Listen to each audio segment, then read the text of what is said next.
কিরে বাংলাদেশের পাকিস্তানের বংশোদ্ভূত জিন্নার সন্তানরা আজন্মের পাপ।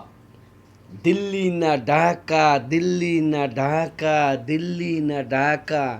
এখন কই দিল্লি না ঢাকা আওয়াজ কই রে? এ আজন্মের পাপ গবাদির বাচ্চারা, কই দিল্লি না ঢাকা, দিল্লি না ঢাকা।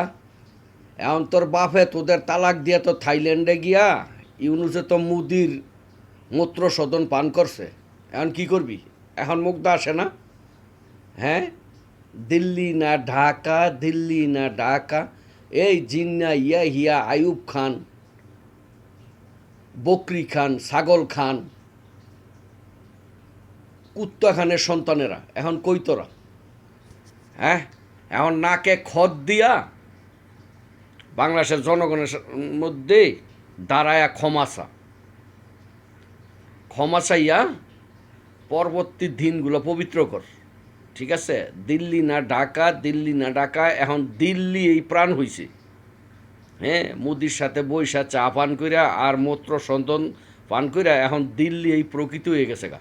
এখন তোরা তোরা তো এখন জুতার তলা হয়ে গেছে, তলা যেইটা দিয়ে মাটির সাথে চলে। ঠিক আছে, তো জিন্নার সন্তানেরা জিন্নারে প্রতিষ্ঠিত করতে জন্মদিন পালন করো, জিন্নার ছবি পিছনে টেঙ্গাস। নির্লজ্জ নির্লজ্জ জারজরা, এখনো সময় আছে, ভালো হয়ে যা। আর নয়তো খুব নিকটই তোদের প্রতিহত করা হইব। ভালো থাকিস।